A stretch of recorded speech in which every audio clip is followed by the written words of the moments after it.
사회에서 저희가 설명회를 처음 해서 그런지 조금 어머님들이 지금 많이 좀 늦으시는 것 같아요. 그래서 우선 오신 분들 위해서 좀 빠르게 우선 시작하겠습니다. 아이들 어머니 지금 방학특강 지금 수업 들으러 가 있나요? 혹시 라이딩 때문에 조금 일찍 가셔야 돼서 뒤쪽에 앉으신 건지, 어머니들 보통 수업하실 때 보면 아이들 항상 앞쪽에 앉으라고 지정까지 해주시는데 항상 설명회 때 보면 어머님들 뒤쪽에 앉으시더라고요.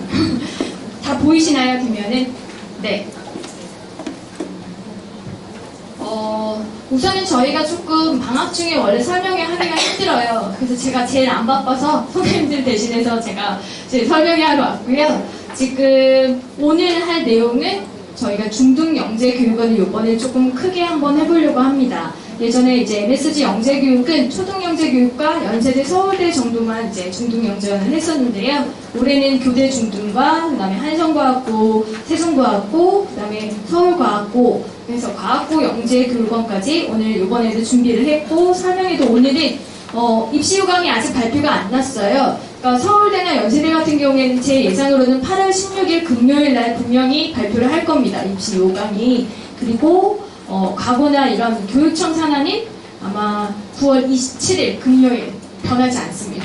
아마 그렇게 발표를 할 거예요. 그래서 입시 요강이 발표가 나면 8월 20일 날은 저희가 대학 도서는 입시 요강 발표 후기 때문에 좀 더 자세히 안내를 해드릴 수 있을 것 같고요. 오늘은 전반적인 중등영재교육원에 대한 설명만 말씀을 드리도록 하겠습니다. 저는 세움 MSG 영재교육에서 수학을 담당하고 있는 부원장 김영균이라고 합니다. 반갑습니다. 제가 장난을 좀 쳤고요. 제 이름입니다. 자, 여기 보시면요. 오늘 어머님들 한번 보시라고 제가 항상 처음에 영재원 설명회 처음에 할 때 제가 어머님 조금 긴장을 풀어드리려고 문제를 가져옵니다. 근데 요거는 한번 보시라고. 저희 어머님들 이거 이해하시나요? 엄마의 법칙. 엄마가 7시라고 깨우면 6시 반이다. 어머니들이 미래지향적이시잖아요. 일어나라고. 7시라고 일어나면 항상 6시 반이죠. 이런 미래지향적인 어머님을 제가 한번 퀴즈를 내보겠습니다. 여기 들어가야 할 뭐 수나 보호나 연산기호나 여기 들어가야 될 게 뭐가 있을까요? 이거 선물을 걸어야 맞춰주실 건가요? 이런 문제 어머님 보신 적 있으신가요? 우리 아이들이 많이 푸는 문제 중에 하나입니다. 영재원 수업을 할 때. 물론 초등 말고, 그러니까 중등 말고 초등. 초등 영재교원 준비할 때. 보통 어머님들이 생각을 하시기엔 사고적인 확장을 하지 않으시면 여기 연산이나 수를 마구 넣어주시고 계실 거예요. 연산기호, 4층 연산기호. 근데 저는 이거 보자마자 풀었습니다. 왜냐하면 현장에서 뛰고 있는 사람이다 보니 이게 보이거든요. 여기 뭐가 들어가냐면요. 네, 이렇게 들어갑니다. 그러니까 아이들을 지금 영재원 수업이라는 건요. 단순한 기출문제 풀이만이 아니라 아이들의 사고력을 조금 확장시키는 역할을 하는 거거든요. 그걸 목표로 하는 거거든요. 그래서 이제 오늘 본격적으로 과거에 관련된 제가 설명을 해드리고요. 근데 과거는 아직 시험이 아직 조금 시간이 남아있어서 저는 과거에 대한 설명과 과거 영재원에 대한 설명이랑 대학부설 과거 영재교원 기출됐던 그냥 경향을 한번 오늘 잠시나마 보여드리고 저 다음에는 김민정 부원장님이 이제 그 서울대, 연세대, 교대 중등 영재원에 대한 설명이랑 과학 쪽에 대한 설명을 해주실 겁니다. 보시면요, 어머니들 보통 생각하시면 서울 가거나 한성 가거나 세종 가고 하면은 영재원이 굉장히 어려울 거라 생각을 하시는데 조금 다른 부분이 있고 또 어머님들이 고민되시는 부분을 제가 조금 오늘 말씀을 드리려고 해요. 보시면 지금 이 세 학교가 실제로 과학부 영재교육원인데 이게 다 교육청 산하입니다. 그래서 모집 요강을 잠깐 보여드릴게요. 여기가 지금 서울 과거에 대한 모집 요강인데요. 수학이랑 과학 같은 경우에는 중학교 1학년, 지금 현재 이거는 작년 그 입시 요강입니다. 근데 변함이 없을 거예요. 그래서 40명씩 이렇게 아이들을 선발을 합니다. 근데 서울 과거도 그렇지만 한성 과거도 마찬가지거든요. 다 40명씩 선발을 합니다. 보시면 이게 세종과거거든요. 다 40명씩 선발을 하고요. 그리고 일정은 11월 21일 날 이제 지원서, 그러니까 11월 좀 셋째 주 정도에 GED를 통해서 많이 보신 이 폼이지 않으신가요? 이게 초등교육청 영재교육과 크게 다를 게 없습니다. 똑같이 진행이 되고요. 실제 이제 12월 15일 날 창의적 문제 해결을 위한 면접 평가를 동시에 이루고, 이는 아마 도시락을 싸우라고 아마 할 거예요. 과거 아이들은 좀 다른데, 초등과 다른 거는 도시락 싸우라고 하더라고요. 면접 때문에. 그리고 그래서 이렇게 진행이 되고, 시험 점수 같은 경우에는 지금 보시면 지필고사가 70점, 그 다음에 면접이 10점이에요. 남은 20점은 선생님들이 써주시는 그 GED 추천서 그 평가 점수로 해서 합산 100점으로 우선은 아이들을 선발을 합니다. 어머님들이 굉장히 궁금해하시는 것 중에 하나가 중학교를 가면 아무래도 초등학생 때보다 훨씬 시간적으로 되게 쫓기는 면이 있으실 거예요. 그리고 대학부설이나 이런 과거영재원을 목표로 하는 친구들은 거의 다 올림피아드를 준비를 하고 있어서 과학 쪽이든 수학 쪽이든 시간적으로 굉장히 정말 힘듭니다. 아이들의 체력적이나 아니면 집중력적으로는 조금 한계가 있어서 다니던 엄마도 영재원을 나온다 하더라 뭐 이런 카더라 통신들이 있으시더라고요. 근데 실제로 요 부분에 관련된 것도 제가 뒤에서 이제 한번 말씀을 드릴게요. 우선 이런 선발 과정을 거쳐서 진행이 되고, 지원하실 때 유의사항이 뭐냐면 같은 그룹 내 중복 지원이 불가합니다.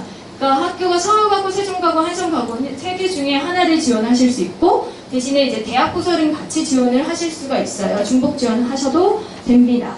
근데 예를 들어서 이제 어머님들이 생각하시기에 서울대 연세대 합격을 했어요.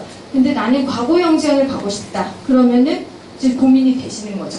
차라리 서울대 연세대가 떨어졌으면 지원을 다시 과거에 도전을 해보겠는데, 서울대 연세대는 합격을 했는데 과거를 하고 싶으면 등록을 하시게 되면 포기를 나중에 하셔야 될 거예요. 그래서 이거는 어머님들이 한번 좀 고민을 해보시는 게 해보셔야 될 것 같고요. 실제 이제 여기 보시면 여기 제가 경쟁률, 작년 그 과거 경쟁률 제가 아이들한테 물어봤었는데 20명씩 시험을 보는데 6, 7개 학교 교실이 있었대요. 수학만. 한 4에서 6대1 정도 되고요. 그 다음에 공통출제라는 건 세 학교 모두 문제가 똑같습니다. 한성가고랑 세종가고, 그 다음에 서울가고는 공통출제로 하는 걸로 알고 있고, 그 다음에 지원 분양이라는 건 과학을 지원을 해도 수학 문제가 나오고, 수학을 지원을 해도 과학 문제가 나옵니다. 이거는 교육청 모든 영재원이 다 똑같거든요. 대신 비율이 한 4대2 정도 된다는 얘기가 있어요. 근데 매 조금씩 그 비율은 조금 다르지만 그래도 크로스로 나오는 면이 있고요. 선행 정도, 이게 지금 어머니 궁금해 하실 건데, 대학부설 같은 경우에는 솔직히 올림피아드를 준비한 친구들이 유리한 거는 사실입니다. 그러니까 연세대나 서울대 같은 경우는. 근데 과학고 영재교육원 같은 경우는요, 물론 그것도 준비를 하면 좋겠지만 실제 문제는 그래도 교육청에서 많이 양보를 한 게 보통 본학년까지는 나오거든요. 근데 중학교 3학년 정도 심화까지는 이루어지면 아이들이 문제에 손은 댈 수 있다, 할 수 있다, 도전해 볼 수 있다라고 얘기를 하더라고요.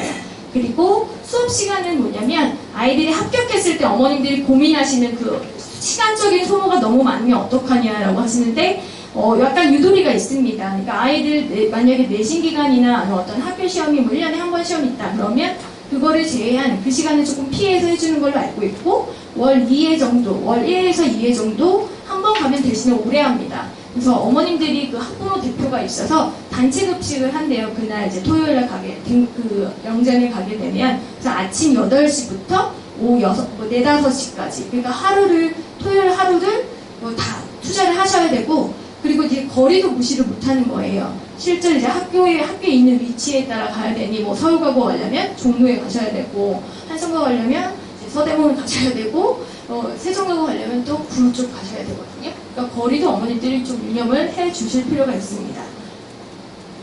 이게 제가 어머님들한테 제일 많이 받는 질문이고 제일 곤란한 질문이에요. 이 대학부설을 어머님들이 합격을 하게 되면 심화과정이랑 사사과정이 있거든요. 그러니까 제가 여기 수업 형태를 말씀을 드리려고 하는데, 과거 같은 경우에는 중학교 이제 1학년 때 시험을 봐서 중학교 2학년 때부터 다니기 시작하는데, 중학교 2학년 과정이 끝나면 그대로 그 친구들을 데리고 승급을 시킵니다. 그 시험을 통해서. 그리고 대학부설 같은 경우에는 심화 수업을 시작을 해서 1년이 지나면 사사과정을 받게 돼 있는데, 솔직히 대학부설은 어머님들이 그 사사과정 때문에 여기 도전하시는 걸로 저는 알고 있어요. 그러니까 이 부분을 조금 현실적으로 말씀을 드리도록 하겠습니다. 어머님들이 대학 부서를 조금 선호하시는 어머님들은 이런 말씀을 하세요. 과거는 선생님이 가르쳐주지만 대학 부서를 교수님이 가르쳐준다. 그래서 대학 부설이 좋다라고 말씀을 하시는데 실제로요. 과거 같은 경우에는 제가 알기로는 서울과고 그 입시 문제를 출제하시는 선생님도 여기 수업에 투입되는 걸로 알고 있습니다. 그러니까 직접 과거 선생님들이 여기 진짜 수업을 돌아가면서 그러니까 저희 왜 중학교 때처럼 과목별 선생님이 다 투입이 되는 걸로 알고 있고요. 그 다음에 요 대학부설 같은 경우에는 선생님이 교수님도 물론 담당 교수님이 지도를 해주시지만 조교들도 많이 투입되는 걸로 알고 있어요. 그러니까 어떤 아이는 조교를 더 많이 만났다라는 얘기가 있어요. 왜냐면 교수님이 누구냐에 따라서 조금 또 아이들이 선호도가 조금 바뀌더라고요. 정말 좋은 교수님을 만나면 너무 좋다라고 얘기를 해요. 근데 저는 교수님 얼굴이 본 적이 없다라고 하는 애들도 있거든요. 그 정도로 조금 차이가 있어서 운도 좀 중요한 것 같습니다. 사사 과정. 그리고 수업 형태 같은 경우에는 지금 과거는요. 수업 형태가 그러니까 예를 들어서 기초반이면 수학 학생들을 다 지원한 아이들을 모아놓고 기초 수학이나 이런 걸 가르쳐주고 심화과정에서 이제 심화과정 수업이 또 이제 이어진대요. 하루 종일. 그때는 또 이제 분과에서 이렇게 나눠서 또 진행이 되고요. 요거 같은 프로젝트 같은 경우에는 담당 그 과거 선생님들이 다 아이들의 조를 나눠준대요. 그래서 아이들이 거기서 산출물을 내고 과학적인 실험 설계도 하고 다 해주는데 대학부설 같은 경우에는 이 작업 프로젝트 같은 경우 논문 이런 산출물 작업은 조교들이 맡아주는 그 반도 있고 교수님이 직접 사사해주는 반도 있고 그렇다고 하더라고요. 근데 이 논문의 양이 조금 굉장히 신도가 높아서 이 논문 때문에 어머님들이 지원하시는 분도 있으십니다. 그러니까 이 논문 아이들이 이 프로젝트를 진행을 하면서 얻어낸 그 산출물을 가지고 나중에 자기소개서나 나중에 면접 같은 데에 도움을 분명히 받으신다고 생각을 하셔요. 그래서 이게 근데 제가 알기로는 열흘 정도를 거의 하루 종일 투자를 해야 돼요. 열흘 정도를요. 캠프 같은 경우에. 그래서 조금 어머님들이 우리 아이 지금 올림하기도 바빠 죽겠는데 경시하기도 바빠 죽겠는데 영재원 과연 버텨낼 수 있을까라고 고민을 하시더라고요. 우선 여기까지 고민을 하시는 것까지 뒷얘기를 또 말씀드리겠습니다. 그리고 진학에 대한 영향인데요. 이거는 조금 아이들마다 또 어머님마다 또 다른 말씀을 해주세요.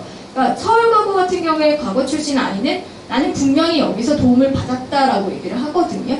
그러니까 실제로 자기는 서울과고 영재원을 다녔고 거기서 교수님을 눈도장을 찍었고 그 교수님을 또 면접 현장에서 만났기 때문에 난 도움을 받았다라고 생각을 하는 거죠. 그러니까 예를 들어서 솔직히 정말 현실적으로 말씀드리면 과거형 지원을 수료했다고 해서 어떤 직접적인 그 영향은 하나도 없습니다. 근데 어머니 만약에 같은 실력이라면 눈도장을 찍었던 친구와 안 찍었던 친구는 차이가 있겠죠. 그리고 또 대학부설 같은 경우에는 서울대 교수님 같은 경우는 아이들이 이제 졸업할 때 수료하고 졸업할 때 한 명 한 명 다 안아주면서 너 어느 고등학교 갔니? 이러면서 진학 조사를 했대요. 추적한다고 합니다. 추적한대요. 얘가 어떻게 컸나. 왜냐면 서울대 우리 영재원 출신들이 어떻게 성공했나를 데이터를 계속 통계를 내고 있대요. 그래서 다 조사를 한다고 합니다. 그러니까 요것도 또 대학부설도 또 나름대로 또 장점이 있는 거예요. 그래서 이 진학에 대한 영향은 분명히 저는 직접적은 아니더라도 간접적은 있다고 분명히 말씀드립니다. 이게 이제 어머님들이나 이제 주변에서 어머님들이 들으시는 말들을 이제 아까 제가 뒤에서 말씀드리겠다 했던 건데, 제가 이것도 너무 힘들어요. 어느 영재원을 지원해야 되냐, 어디가 좋냐. 이거는 솔직히 어머님들 옷 같은 경우에도 어머님들 그 취향이 있으시잖아요. 그러니까 아이들이 진짜 목표를 어디다 두느냐. 나는 과거 가는 게 목표인 친구면 과거 영재원을 지원할 수 있고. 근데 왜 그러냐면요. 영재원을 가둬요. 예를 들어서 과거 영재원을 다녔던 친구가 나중에 1년이 끝나고 나면 그 중상으로 이렇게 가지 않고 다시 다른 데로 이렇게 그냥 나오는 경우도 있고, 대학부설을 다니다가 사사과정은 안 하고 과거로 오는 친구들도 있어요. 영재원을. 그러니까 아이들이 성향이 완전 다르거든요. 자기가 만족하면 계속 다니지만 나는 여기랑 맞지 않다고 하면 크로스로 그냥 나와서 다시 포기하고 다시 새로운 데 도전을 하는 아이들이 다 너무나 다양하거든요. 그래서 이건 솔직히 소신 지원하셔야 됩니다.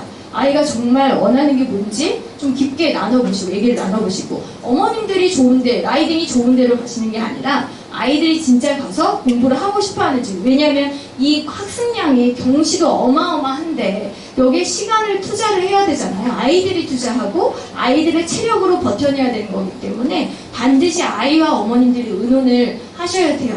그리고 또 저희 아이 합격할까요? 몇 점을 맞아야 되죠? 왜죠? 뭐 이렇게 물어보시는데 어머님 제가 뭐라고 답변 드릴 것 같나요?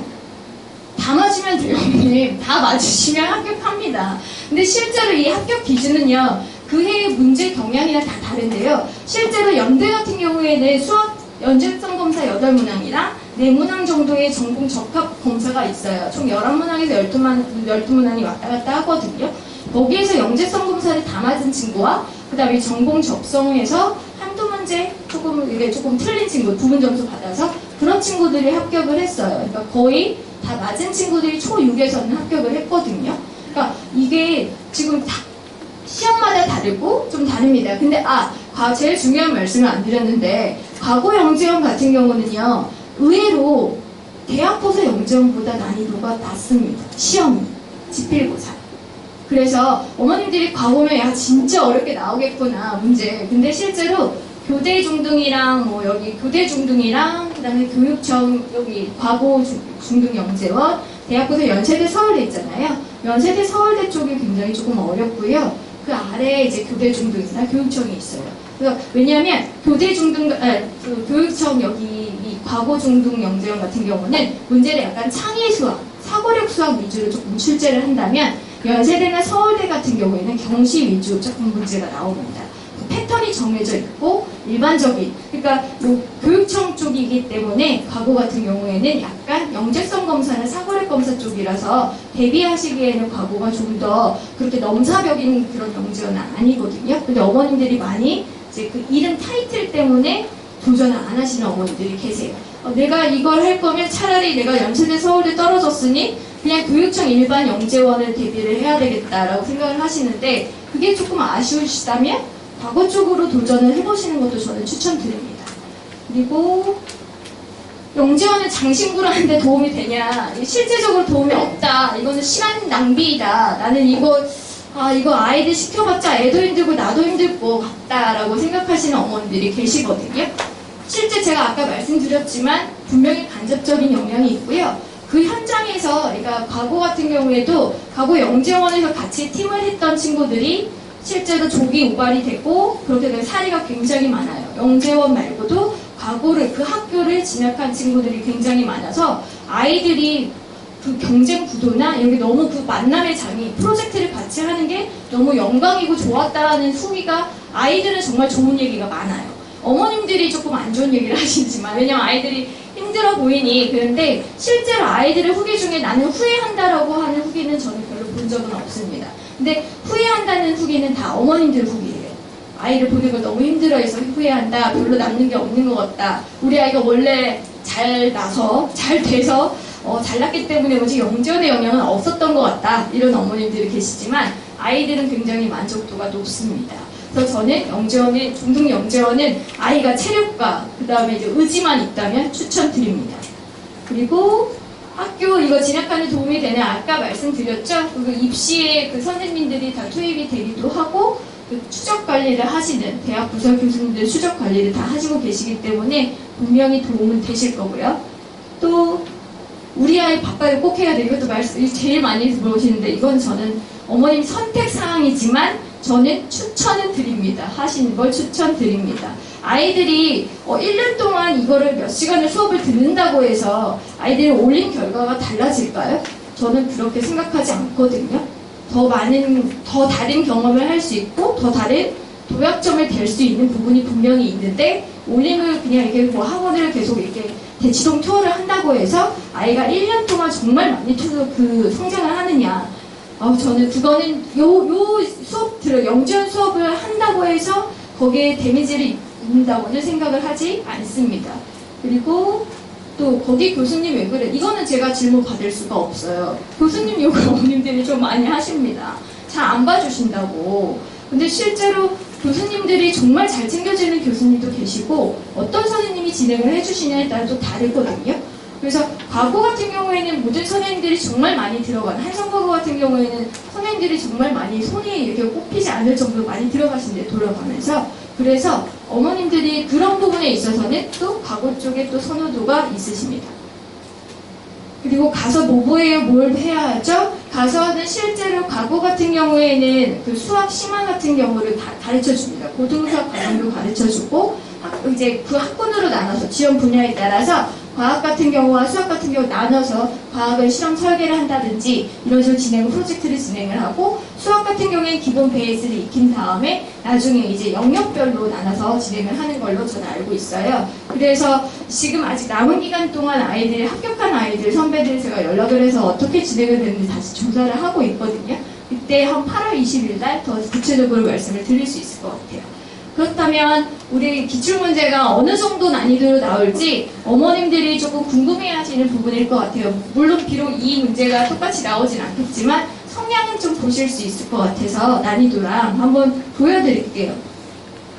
우선 영세대 같은 경우에는 아까 말씀드렸듯이 8문항과 그 다음에 전공적성 검사가 4문항, 3-4문항 정도 있거든요.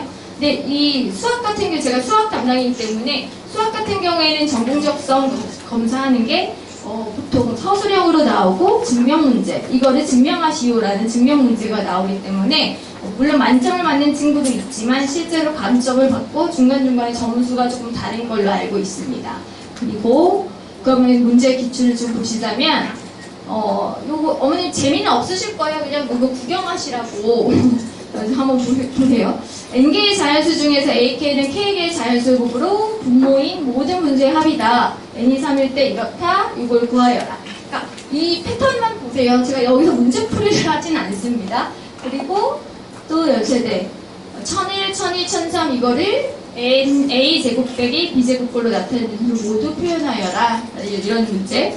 그리고 그람 문제들 이거 많이 보셨죠? 1g부터 선 24g까지 즉 2의 거듭제곱꼴 그 추가 각각 한 개씩 있을 때 추를 사용해서 잴 수 있는 무게의 수합은 뭐냐, 이런 식으로 조금 소동영재원에서 배웠던 내용을 조금 성장시키는 문제도 출제가 됐습니다.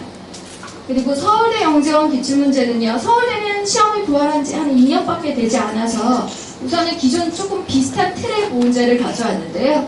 여기 보시면 이 그림과 함께 이거 한번 어머니들 또 이거 찍어가셔서 우리 아이 풀 수 있는 또 풀어보시고 찍으시는 거죠. 네, 한번 풀려보십시오. 네, 이런 식으로 출제가 되고요. 저는 우선 문제만 조금 보여드리려고요. 그리고 네, 요거 성분 PQ는 이제 2km를 지름을 하는 원형의 연못이 있는데 P에서 Q까지 가는데 연못과의 한 점 X까지는 수형으로 이렇게 요 내용 어머니들 찍으셨으니까 저 문제풀이는 오늘 하지 않겠습니다. 이런 식으로 이런 수준의 문제가 나옵니다. 약간 서울대나 연세대 같은 경우에는 경시 쪽 문제가 굉장히 많이 나와요. 그리고 한번 이거를 조금 대조가 되게끔 좀 보여드릴게요. 과학고 문제입니다. 보시면은 딱 어머니들 이거는 좀 풀만한데? 이런 생각이 드시지 않나요? 그죠? 여기 보시면 요 경우의 수 이렇게 여기 보면은 다음 그림에서 A에서 시작해서 A에서 끝나고 이웃한 두 문자는 같지 않도록 나열한 문자. 이런 것들, 그러니까 약간 창의수학 쪽, 사고력 쪽 문제. 네, 이런 것들 조금 아이들 좀 보이시나요? 과거라고 해서 무조건 그 경시 수준의 문제가 아니라 오히려 대학부설보다 창의수학 쪽의 문제가 더 많이 출제가 되기 때문에 어머님들이 생각하시는 것만큼 되게 그 학교 브랜드 때문에 긴장을, 그 넘사벽이라는 그 편견을 조금 버리셨으면 좋겠어요. 그래서 이렇게 이런 것들, 예를 이런 문제들을 제가 다 가지고 있고요. 지금 실제로 이제 저희가 조금 달라진 게 있어요. 새로운 MSG 영재교육이 이번에 바뀐 것들을 조금 보여드릴게요. 이거는 이제 초등영재교육원은 저랑 이제 이경미 부원장님이 해주실 거고, 박미선 선생님이나 권준호 선생님 같은 경우에는 이번에 연세대 영재성 검사를 해주실 겁니다. 저희 학원에서 이제 고등정석 하시고 계시고요. 그 다음에 이제 과학부원장님, 그 다음에 여기 조은실 박헌 선생님은 좀 이따가 이제 과학부원장님 설명해 주실 거고요. 저희가 좀 다른 부분을 조금 말씀을 드릴게요. 지금 2020학년도에 이제 대비 변화의 첫 번째는요, 저희가 세움이라는 타이틀을 갖고 있잖아요. 여기 시메스 세움 그 핏 어머니 혹시 학원 아시나요? 거기 이제 경시 영재 이제 핏 영재센터에서 이제 강사진이라고 했지만 실제로 거기 메인 선생님들, 원장님, 부원장님, 그 다음에 소장님이 이제 출강을 해주세요. 저희 연세대랑 서울대 수학 쪽을 해주시거든요. 제가 이걸 웃으면서 제가 300을 써야겠네요 이렇게 했던 건 아이들 KMO 수상자가 300% 증진을 했다고 합니다. 이번에 핏에서. 그러니까 지금 이 선생님들이 실제로 경시 경향으로 나오는 문제를 좀 달아주시는 그 영재원 문제를 저희 쪽에 출강을 해주셔서 수업을 해주시기로 했고요. 그분들 잠깐 제가 쟁쟁하십니다. 여기 프로필처럼 막 이렇게 써놨어요. 여기 보시면 지금 오늘도 와 계세요. 원장님 좀 일어나 보실까요? 여기 유일한 원장님 여기 계시고 핏 원장님 계시고 여기 장세욱 원장님도 여기 보시면 적격하시죠. 저는 여기 프로필 보면서 오와 하면서 봤거든요. 여기 최상선 소장님 이 세 분들이 저희 연세대 서울대 수학 부분을 맡아주실 거고요. 그 다음에 과학 쪽은 또 다른 선쪽 부원장님이 설명을 해주실 거고 이분들이 저희가 이 출제 경향이나 이런 걸 다 지금 분석을 해주시고 이에 있는 요 봉투 모의고사 요거 먼저 보여드릴게요. 저희가 작년에 봉투 모의고사라는 걸 했거든요. 시험 직전에 아이들한테 봉투 정말 봉합해서 실제 모의고사처럼 연세대랑 서울대 실제로 그 영재원 그 모의고사를 했는데 이거를 출제를 요번에 아까 그 트리오 선생님들이 여기 그 경시 선생님들이 분석을 다 하셔서 실제 문제와 비슷하게 또는 더 지금의 성향에 딱 경향에 맞춰서 진행을 해주실 거고요. 저희 2번 진행을 할 계획입니다. 그리고 잠깐 보여드리면 저희가 기존의 연세대 영재교육원 같은 경우에는 3회로 이제 아이들이 조금 정리, 리모델링 하는 정도로만 진행을 했는데요. 어머님들이 약간 이제 우려하시는 게 그 3번 만에 과연 대비가 되겠는가라고 좀 의문문을, 퀘스천 마크를 가시는 분들이 계셔서 저희가 테마별로, 주 회차 테마별로 선생님들이 들어가시고 서울대 연세대 같은 경우에는 그 핏 선생님 3분이 다 들어가셔서 1시간씩 다 테마별을 가지고 수업을 해주실 겁니다. 그래서 4회에서 5회로 저희가 수업을 증진을 했습니다. 그래서 이거는 아직 입시 요강이 발표가 안 되고 어머님들이 조금 이게 뭐지? 과거 영재원이나 대학부설 어떻게 해야 되지? 이런 조금 총괄적인 내용을 오늘 보여드리는 거고 실제로요 이제 입시 요강이 발표가 나면 저희도 본격적으로 시간표나 아니면 선생님들 다 이제 그때는 영재원이 이제 어느 정도 다 발표가 정리가 되기 때문에 어머님들 더 자주 뵈실 수 있거든요. 설명회로. 그래서 여기 8월 20일 화요일 날 저희가 이제 본격적으로 입시요강 발표할 때 설명회를 할 거고요. 그리고 자기소개서는 어머님들 그 대학부설 같은 경우에는 자기소개서를 제출을 해주셔야 되거든요. 근데 이제 좀 막막하시잖아요. 그래서 학부모 교실과 학부모 특강, 아이들 특강, 1대1 청산 이런 수업이 저희가 9월 초부터 8월 20일 날 공지와 더불어서 수업이 진행이 됩니다.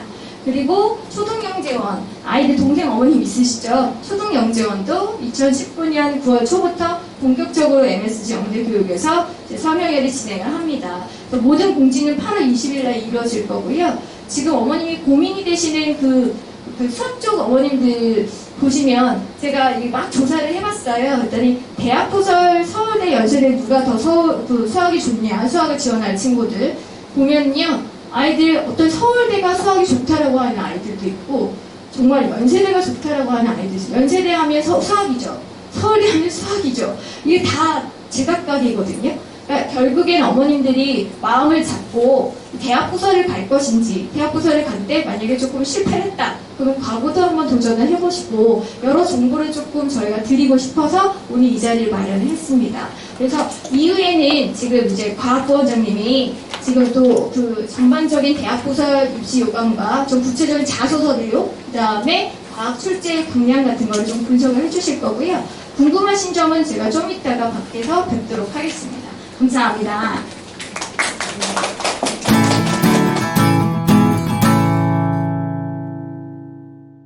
안녕하세요. 과학부원장 김민정입니다. 인사는 생략하고요. 오늘 제가 한 2년 전에, 그러니까 재작년에 봤던 학부모님들을 조금씩 더 많이 뵙는 것 같아요. 지금 대학부설 영재원을 중등을 준비하는데 지금 이 시점이 재작년 4학년 친구들이 교대 영재원을 처음 시험을 보면서 합격을 많이 했죠. 그리고 작년에 5학년 친구들이 합격을 하고 이렇게 해서 했던 친구들이 올해 이제 시험을 보게 됩니다. 그러니까 대학부설 영재원에 대한 그 시험에 대한 경험이 있는 친구들이 올해 대거 시험을 보게 되는 그런 해라고 생각을 하시면 될 것 같아요. 그래서 지금 서울대 같은 경우에는 시험이 별로 전에는 시험이 없었는데 이제 시험 경험이 있는 친구들이 시험을 보는 거고, 교대 영재원 같은 경우에도 시험을 경험한 친구들이 올해 보게 됩니다. 그러니 올해는 좀 이렇게 변수가 좀 덜 생기지 않을까, 실력이 있는 친구들이 고스란히 좀 들어갈 수 있는 그런 기회가 되지 않을까, 그 가운데서도 또 시간이 지났으니까 계속 꾸준히 노력한 친구, 좀 그런 친구들이 또 들어갈 수 있는 기회를 잡지 않을까, 그런 생각을 해봅니다. 제가 습관상 무서운데요. 제가 항상 이쪽에 쓰다 보니까 수업할 때도. 예. 중등 영재원에 대해서 한번 이제 궁금하신 것들이 있어서 한번 제가 정리를 해봤는데요. 여기 꼭 가야 되는가 라고 하는 거, 지금 수학 권사님도 말씀하셨지만, 예, 이게 지금 영재원을 들어가고 나서도 계속 어머님들께서 물어보세요. 중등 영재원 계속 다녀야 되는가? 예, 이거 많이 물어보시고요. 어디를 가야 할까? 대학이 많다 보니까 또 어떻게 준비하나? 이거 많이 물어보시는데요. 그 내용들을 좀 정리를 해보았습니다. 우선은 지금 영재교육 현황을 한번 제가 정리를 해봤어요. 좀 숫자적으로 말씀을 드리면 어머님들께서 좀 설득이 있지 않을까 해서 오늘 숫자를 많이 준비해봤습니다. 예, 지금 전국 영재교육원 재학생들이, 초등학생, 중학생들이 지금 55,000에서 32,000 이렇게 중등이 되면 좀 숫자가 줄어듭니다. 전국 영재학교가 2,504명이고요. 과학고가 4,000명 정도가 됩니다. 지금 서울시에서는요, 중학생에 관심이 있으실 것 같은데요. 중학생이 교육청이 2,684명, 뭐 1,006명 뭐 이렇게 되어 있는데요. 지금 이 친구들이 이제 숫자를 잘 보셔야 되는데, 이게 지금 중학교 1학년, 2학년, 3학년 학생들의 숫자라고 생각을 하셔야 됩니다. 한 학년이 아니라 3개 학년이거든요. 그리고 과학고 영재학교에 들어가는 학생들이 800에서 300 이렇게 지금 줄어들고 있으니까 지금 예, 인원이 많이 줄어들고 있는 거죠. 근데 지금 보시면은 점점점 줄어들고 있는데, 어떤 학생들이 이렇게 과학고랑 영재학교 이쪽 이공계 쪽으로 진로를 정하게 될지 아마 숫자만 보셔도 좀 아실 수 있지 않을까 생각이 듭니다. 영재교육을 왜 해야 되냐고 자꾸 물어보시는데요. 대학별 입학자 비율을 보면은 아무래도 지금도 특목고나 영재학교 친구들이 많이 합격을 하고 있고요. 지금 전체적으로 7.3% 비율로 합격을 하고 있다고 하니까 6명 중에 1명? 예, 근데 이공계에서 또 인기학과 같은 경우에는 이 확률이 점점 더 높아질 거라고 생각이 됩니다. 그 다음에 20년, 21년의 전형 비율을 조금 보시면은요. 뭐 기사에 많이 나와서 어머님들이 저보다 더 전문가라고 생각이 되시는데요. 지금 학생부 종합전형을 하게 되면은 예, 수시 모집을 많이 하게 되잖아요. 예, 그렇게 되면은 지금 저희 친구들이 고등학교 가서 어떤 활동을 많이 해야 될지, 어떤 스펙을 좀 쌓아야 될지 걱정들이 많이 되실 것 같은데요. 예, 제가 드리고 싶은 말씀은 그냥 머리로 개념만 알고 있으면은 이거를 준비를 할 수 없다는 걸 말씀드리고 싶습니다. 그러니까 중학교 때 지금 저희가 영재학교나 과고를 가기 위해서 초등 때 연습을 좀 시켜주세요. 초등 때 영재원 다니는 게 큰 어떤 결과물을 반영을 하는 곳은 없지만 중학교 가서 좀 실전을 할 수 있게 연습을 시켜주세요 라고 말씀을 많이 드렸고요. 그 다음에 중학교에서 또 꼭 연습을 시켜주세요. 왜냐면 고등학교 가서도 해야 되기 때문이죠 라고 제가 이제 많이 말씀을 드렸는데요. 실전에서 활용을 할 수 있는지 꼭 연습을 시켜주셔야 되는데, 이게 어떤 문제점이 있냐면, 제가 이런 그림을 한번 찾아봤는데요. 영재원을 안 가도 된다고 저는 친구들한테 분명히 말을 합니다. 대신에 영재원을 안 가면 아이들이 더 많은 노력을 해야 돼요. 지금 영재원 안 가고 학원 가서 공부할 것도 많고 그런데 아이들이 스스로 뭔가 영재원에서 해야 되는 것들을 습득을 해야 된다는 거죠. 근데 영재원은 일주일에 한 번, 뭐 2주에 한 번 가는데 그거를 꾸준히 관리를 좀 해줄 수 있게 되는. 근데 영재원을 안 가면 아이가 어떤 책을 봐야 되는지도 모르겠고, 어떤 실험을 해야 되는지도 모르겠고, 어떤 경험? 이런 것들이 막막합니다. 그래서 영재원을 꾸준히 다녔던 친구가 제가 중등 영재원을 안 가는 경우를 많이 봤는데요. 이제 많이 해봤으니까. 근데 중등 영재원에서 어떤 자기 이력이 단절되는 경우를 많이 봤어요.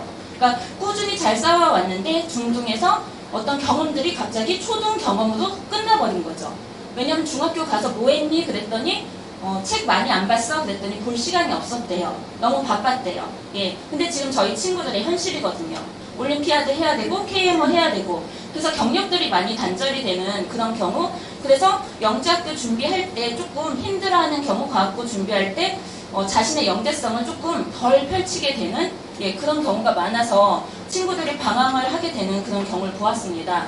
근데 영재원을 꾸준히 다니면서 아이들이 동기부여도 하게 되고 그 다음에 거기에서 배우는 시간들이 아주 소용이 없지는 않은 것 같아요. 그래서 저는 아이가 좀 방황을 하거나 그랬을 땐 영재원을 좀 권해주셨으면 좋겠고요. 그래서 동기부여를 계속 시켜주셨으면 좋겠고, 그 다음에 혼자 스스로 책을 많이 보지 않는다면, 그 다음에 그런 경험을 어머니께서 꾸준히 이렇게 해주실 수 없다면, 자기주도가 조금 어렵다면, 이런 영재교육원을 통해서 그런 경험들을 계속 쌓게 해주신다면, 아이가 앞으로 진로를 정할 때 도움이 되지 않을까 싶습니다. 지금 중등영재원에서 하는 과정을 이제 하나씩 말씀을 드려보려고 하는데요. 서울교대 중등영재원이 지금 수학정보 심화랑 과학 심화가 지금 6학년 대상으로 20명씩 뽑고 있습니다. 오늘 이 숫자를 잘 보셔야 될 것 같아요. 내가 어디를 지원해야 될까? 이제 숫자를 보고서 이제 비율을 좀 생각을 하셔야 되겠죠. 어머님들께서 이 숫자를 많이 보시더라고요. 자료에도 있습니다, 어머니. 제가 이렇게 정리를 좀 해놨으니까 거기 보시면 다 있는 자료예요. 그걸 좀 정리해서 이해를 하실 수 있게 안내를 해드릴게요. 서울교육대학교는요, 초등이나 중등이나 아마 8월 4주에 발표가 날 것 같습니다. 교대는 보통 월요일이나 화요일 날 많이 발표를 합니다. 중등은 금요일 날 많이 발표를 하잖아요. 근데 교대는 월요일이나 화요일 날 많이 발표를 하고 있고요. 그 다음에 지금 1차 시험을 지금 10월 2주에 봅니다. 중등도 10월 2주에 보고 토요일 날 봅니다. 서울교대는요. 왜 이 날짜를 말씀드리냐면 지금 중학생들, 그러니까 6학년들 같은 경우에는 서울교대, 연세대, 서울대를 시험을 다 볼 거기 때문입니다. 근데 날짜가 다 겹치지가 않아요. 그래서 이걸 좀 보셔야 될 것 같습니다. 그 다음에 면접은 11월 2주입니다. 면접은 모두 다 동일한 날에 보고 있습니다. 그래서 면접 때는 선택을 하셔야 돼요. 작년에도 서울대, 연세대, 교대 3개 다 붙은 친구와 2개 다 붙은 친구 이런 친구들이 많았습니다. 그래서 선택을 하실 수밖에 없는 상황이 되기도 하고요. 그 다음에 서류 접수 과정에서 보시면은 1차 서류에서는요, 자소서와 보호자 의견서가 있습니다. 아마 초등 때 해보셔서 지금 이 경험들은 다 있으실 것 같고요. 2차 서류에서는 추천서가 들어가게 됩니다. 그래서 지금 이렇게 지금 준비를 해주시면 되고요. 이 과정은 지금 방학 때 슬슬 자료를 수집해 두셔야지만 당황하지 않고 하실 수 있으실 것 같아요. 혹시 지금 자소서 준비가 안 되어 있다면 지금 이 방학 기간에 준비해 두시면 충분히 자소서 할 거리들을 준비하실 수 있거든요. 아마 지금 과탐보나 뭐 이런 것들 하고 계신다면 그 부분들 조금 더 신경 써주시면 좋을 것 같습니다. 그 다음에 추천서 같은 경우에는요, 지원하는 학생을 가장 잘 알고 있는 추천인으로 해서요, 지금 정규직 근무하는 교원이나 지금 이전 학년 담임 선생님도 괜찮고요, 영재교육기관에서 지원자를 가르치는 교원도 괜찮습니다. 그러니까 초등에서 중등으로 넘어갈 때 초등 영재원 교수님들이 쓰실 수도 있고요. 단 이제 이렇게 추천을 하실 때 가족관계는 안 된다고 명시가 되어 있는 경우가 있습니다. 그래서 그 부분만 좀 조심하시면 좋을 것 같습니다. 제일 궁금하신 건 자소서를 어떻게 준비하느냐인데 작년에 이 자소서 문항이 바뀌었어요. 재작년하고 작년하고 또 다른 걸 아실 거예요. 그러니까 재작년에 쓰셨던 분들은 달라진 걸 보실 텐데요.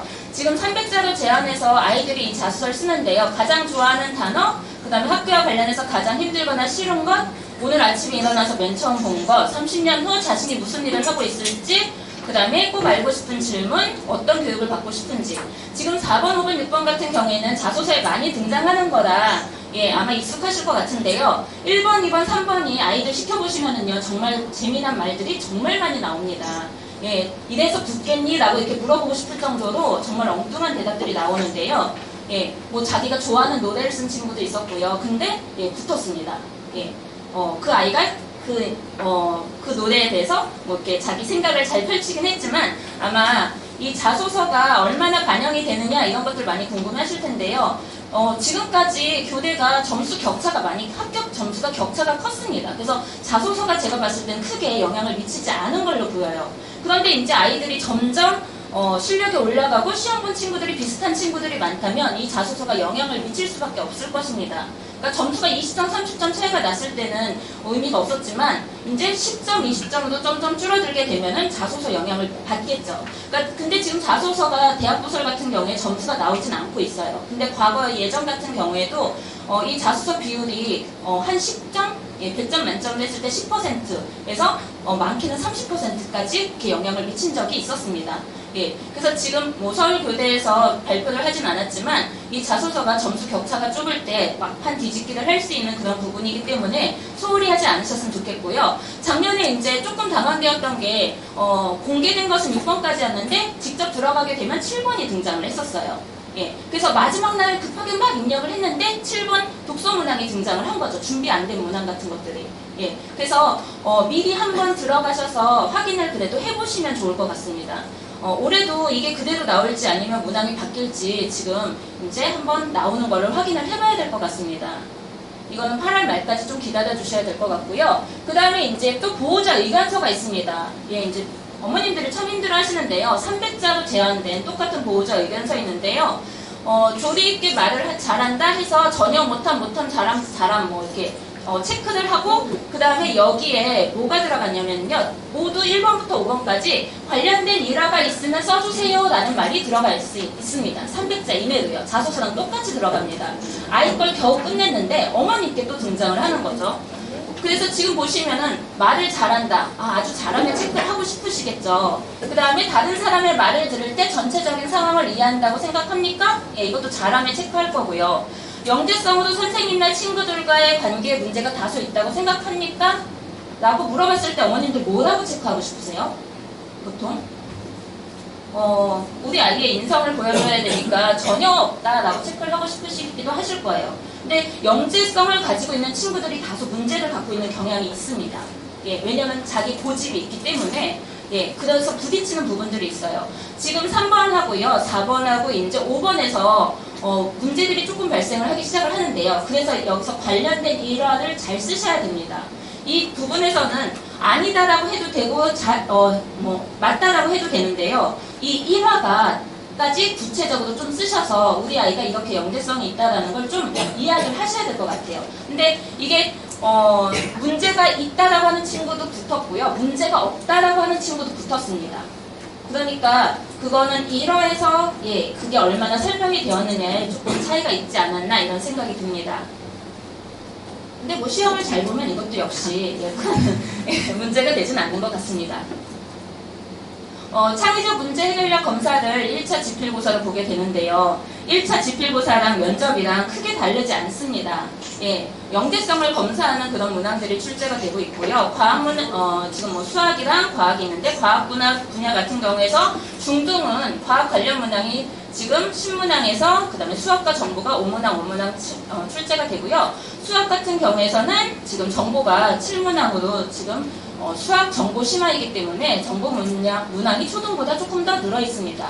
초등 때는요, 수학하고 정보가 나뉘어져 있어서 지금 정보 관련 문항이 5문항이었던 걸로 제가 기억을 해요. 근데 중등에서는 지금 합쳐져 있기 때문에 이렇게 늘어나 있습니다. 그 다음에 연세대 중등 영재원인데요. 연세대 중등 영재원이 가장 많은 인원을 지금 뽑고 있습니다. 예, 수학이 40명이고요. 과학이 전공별로 40명 해서 총 120명을 뽑고 있습니다. 대상은 6학년하고 중2를 동시에 뽑고 있거든요. 여기에서 이제 중학교 1학년이 유리하지 않냐, 6학년이 좀 불리하지 않느냐. 근데 6학년이 그렇게 불리하지 않았습니다. 제 경험에서는. 근데 항상 불리한 건 아마 6학년이 수학이 조금 불리하지 않을까. 예, 그게 조금 생각이 됩니다. 아무래도 대치동 친구들이 수학은 다 하잖아요. 그래서 예, 수학은 다 하고 있는데 6학년에서 조금 수학을 정말 수학만 해왔고 열심히 해왔는데 망설이시는 분들을 좀 많이 봤습니다. 그거는 이제 학년 차이 때문이고 그랬을 때 그냥 제가 솔직히 말씀드리면 학부모님들이 그거를 물리 쪽으로 이렇게 돌리시는 분들이 있습니다. 수학을 잘하는 친구들이 보통 물리를 같이 하고 있는 경우가 있어서요. 경쟁률을 피하기 위해서 물리를 지원하기도 합니다. 예, 그렇다고 해서 경쟁률이 뭐 이렇게 좀 쉬워지느냐? 그렇진 않습니다. 예, 좀 이따가 뒤에 경쟁률을 보여드릴 건데요. 예, 경쟁률이 어마무시합니다. 예. 연세대학교 모집 일정을 보시면은요, 시험이 지금 1차가 10월 1주 토요일입니다. 교대가 2주였고요, 토요일이고요. 연세대는 10월 1주 토요일이고요. 면접은 11월 2주고요. 아까 부원장님께서 말씀하신 것처럼 8월 3주 금요일 날 분명히 발표가 될 것 같습니다. 아주 일정하게 매년 그렇게 발표를 하고 있거든요. 그래서 그 요강을 한번 보시고요. 진행을 하시면 좋을 것 같습니다. 이제 곧 다다음 주니까 금방 나오겠죠. 지금 연세대학교가 조금 다른 점이야. 이제 조심하셔야 될 게 여기는 온라인으로 입력을 하는 것이 아니라 온라인으로 출력해서 우편 접수를 해야 됩니다. 연세대가요. 그래서 교대에서는 다 온라인 입력이 끝났는데 여기 우편 제출하니까 그 소인이 찍힌 날까지 그것까지 받으니까 그 기간을 좀 지켜주셔야 될 것 같고요. 대신 1차 서류는 그냥 평범하게 지금 들어가는데 2차 서류에서 지금 생활기록부와 자기소개서, 추천서가 모두 들어가게 됩니다. 그러니까 어머님들께서요 1차 서류를 이제 준비하시고 2차 자소서는 나중에 준비하시는 경우가 있어요. 근데 나중에 준비하시면 제대로 준비를 할 시간이 없습니다. 막 급박하게 지금 하게 되거든요. 이 2차 서류 접수 기간이 일주일 정도밖에 안 돼요. 그러니까 교대 영재원을 6학년들은 준비를 하셨으면은 그걸 가지고서 좀 활용을 했으면 좋겠는데 올해 지금 보시면 작년 같은 경우에 문제가 도움이 안 됩니다. 좋아하는 거 막 이런 거 써 있어서 연세대랑 문제 문항이 조금 달라요. 그래서 한번 미리 그래도 작성을 해두시면, 왜냐면 이 자소서라고 하는 것이요 지금 올해 영전을 진행한 한 친구는요 초등 때 중등 때 계속 자소서를 쓰면서요 매년 업그레이드 과정을 거쳐요. 그래서 계속 심화가 들어가고 그걸 보면서 내가 올해 어떤 활동을 했는지 한번 점검을 하는 기회가 되거든요. 연세대, 서울대를 쓰시는 걸로 이렇게 예를 들어서 과학고나 영재학교 준비를 한다 이렇게 생각을 하시면서 이건 좀 미리 준비를 하셨으면 좋겠습니다. 막 갑자기 전날 갖고 오셔서 좀 봐달라고 해주시면요 저희도 참 어떻게 할 수가 없는 그런 경우가 많이 있거든요. 그 다음에 이제 선택사항들인데요 이런 경우에 선택은 필수죠. 지금 영재교육원에 재학증명서, 수료나 재학증명서를 제출하시오. 합격도 가능하다고 합니다. 그래서 이런 경우는 무조건 필수로 제출하시고요. 그 다음에 증빙자료 3건이 있어요. 이 산출물이라든지 이런 것들 하는데 이거에 대해서 많이 어려워들 하시는데요. 그 과학탐구보고서 발표대회 같은 걸 하게 되면은 요약서 있잖아요. 그 요약서를 좀 정리해서 내시면 되고요. 요약서가 딱 한 장 사이즈이기 때문에 똑같고요. 그대로 내시는 경우도 있습니다. 그 다음에 이제 발명 같은 경우에도 발명 요약서를 제출하시기도 하시고요. 아니면 이제 활동을 그냥 한 페이지도 정리해서 이렇게 내시기도 하시거든요. 그래서 다양한 것들이 나가긴 하는데 3건을 내라 했으니까 3건을 모두 다 내는 경우가 많습니다. 2건만 냈을 때 붙어요? 라고 물어보시는데 붙는 경우가 있긴 한데요. 최선을 다해서 3건을 다 준비는 합니다. 아까 자소서에 학부모님들 300자를 안 채우면 어떻게 돼요? 그러시는데 학생들은 300자를 다 채우거든요. 근데 학부모님들은 300자를 다 못 채워요. 그래서 합격한 경우가 있습니다. 그 다음에 연세대 자소서는요, 이게 1차 합격을 하고서 뜹니다. 그래서 지금 볼 수가 없으세요. 이건 이제 작년에 이제 나왔던 경우거든요. 근데 이 문항이 작년, 재작년 계속 똑같았어요. 그러니까 아마 올해도 똑같지 않을까 생각이 되는데, 어쨌든 지금 이 문항은 아직 공지사항에 뜨지 않는 문항입니다. 그래서 자신의 수학 과학적 능력에 대해서, 그 다음에 장점, 약점에 대해서, 그 다음에 흥미를 가지고 있는 수학 문제나 과학 문제에 대해서, 그 다음에 앞으로 하고 싶은 일 혹은 해결해보고 싶은 일 하고 있는데요. 아마 그 영재학교 자소서나 뭐 이런 것들 쓰시는, 많이 써보신 분들은 다 비슷한 맥락이라고 하는 걸 알 수 있을 거예요. 그래서 자신의 수학 과학적 능력에 대해서 뭐 수학 공부를 잘한다, 문제를 잘 푼다 이런 것들을 쓰는 것이 아니라요. 개인적인 경험들을 구체적으로 써야 됩니다. 근데 이 자소서들을 쓰라고 했을 때 이게 지금 6학년 중1 친구들인데요. 친구들이 글을 구체적으로 쓰지 않아요. 그리고 내가 이런 걸 써도 될까 부끄러워합니다. 저희 친구들이 막 일기를 많이 쓰거나 그러진 않잖아요. 그래서 자기 자신에 대해서 솔직하지 않기 때문에 영재임에도 불구하고 자신의 그 능력을 막 다 감춥니다. 그래서 이걸 쓸 때는 어머님들께서 옆에서 조금 많이 봐주셔야 될 것 같습니다. 아이가 감춰놓은 것이 있다면 너 그때 그거 했잖아 라고 이야기를 해주시고요. 근데 자소서에 어른의 용어만 들어가서는 조금 불리합니다. 그래서 아이의 용어가 분명히 들어가야 되거든요. 그래서 아이가 직접 한 번은 쓸 수 있게 해주시고, 그 다음에 구체적인 내용이 없을 때 그런 것들을 찝어주는 거는 옆에서 도와주시면 좋을 것 같습니다. 그래서 이 자소서 쓸 때는 지금까지 했던 산출물들을 다 꺼내놓고 보시면 좋을 것 같고요. 근데 이 산출물들을 했을 때 아이들이 방법 위주로 많이 쓰거든요. 근데 거기에서 써야 되는 거는 분명히 영재성을 드러내는 분야이기 때문에 그 방법의 특별함이라든지 동기라든지 그런 결과에서 얻을 수 있는 창의성 같은 것들을 좀 이렇게 골라서 써주시는 게 좋을 것 같습니다. 아, 이게 좀 어필이 되겠구나 할 만한 것들을 써주시는 게 좋을 것 같아요. 그 다음에 연세대학교 같은 경우에는 지금 과학정보문항이 지금 물화생지 각 한 문항씩 이렇게 출제가 되고 있습니다. 서울대도 마찬가지로 지금 물화생지가 출제가 되고 있고요. 그래서 네 문항이 출제가 되는데 네 문항이라 네 문제가 아니라 작은 문제들이 붙어 있습니다. 그래서 한 8문항 정도라고 생각을 하시면 좋을 것 같아요. 그래서 뭐 이유를 쓰다든지 이런 것들이 구체적으로 이제 자세히 들어가는 문항들이 해서 8문항 정도가 출제됩니다. 지금 연세대학교가 조금 다른 점이 있는데요. 다른 데는 창의성 부분에 되게 많이 집중되어 있는데 연세대는 영재성 및 창의성이라고 영재성이라고 하는 부분을 좀 강조를 하고 있습니다. 그래서 연세대가 문항이 조금 스타일이 달라요. 그래서 지금 연세대 같은 경우에는 논리사고 쪽을 조금 묻는 문항들도 많이 출제가 되고 있습니다. 서울대 영재원인데요. 서울대 영재원은 지금 수리정보와 과학융합해서요. 지금 20명, 40명 뽑고 있는데요. 연세대보다 반으로 인원이 줄어들고 있습니다. 지금 이제 제가 3번째까지 말씀드렸으니까 보이시죠? 교대가 40명, 그 다음에 연세대가 120명, 서울대가 60명 이렇게 뽑고 있습니다. 합격률이 어디가 높을지 조금 보이실 것 같아요. 어쨌든 비슷한 친구들이 이제 시험을 보게 되는 거고, 그 다음에 겹치는 분야가 있기 때문에요. 뭐 연세대는 떨어지고 서울대만 붙는 친구들도 보기도 했지만은요. 이렇게 지금 어쨌든 그리고 또 어디를 가야 될지도 보이실 것 같아요. 만약 서울대랑 연세대가 동시에 붙었다라고 하시면 당연히 어딜 가시겠어요? 어딜 가실지 보이지 않으세요? 서울대를 가실 수밖에 없을 겁니다. 왜냐면 인원이 적기 때문이죠. 그 다음에 교대가 붙었다 그래도 지금 아마 서울대를 가실 거라고 생각이 됩니다. 어머님들이 만약 근데 이것도 여러 군데 합격했을 경우죠. 그러니까 여러 군데 합격하셨을 경우에 이걸 갖고 고민하실 필요가 없어요. 인원을 보시면은 어딜 가야 될지 지금 볼 수밖에 없는 그런 경우인 것 같습니다. 예전에는 이 서울대가 시험을 보기 전에는요, 제가 그런 경우 봤어요. 연세대를 붙어서 다니다가 2학년 때 서울대를 시험을 또 봐서 이렇게 이동하는 경우도 봤거든요. 근데 지금 이제 영재원 교육법이 강화되면서 이게 가능한지 제가 지금 사실 그 사실 확인을 제대로 잘 못했습니다. 그 다음에 이런 경우는 봤어요. 포기하고서 또 가는 경우. 근데 왜 포기를 하냐고 물어보면 이제 그거죠. 시험을 이제 그러니까 시간이 너무 부족하다. 바쁘다. 그래서 이제 영재원은 그만하고 싶다. 근데 포기를 했어요. 근데 포기하고 났더니 그래도 또 아쉬움이 붙어서 시험을 또 봅니다.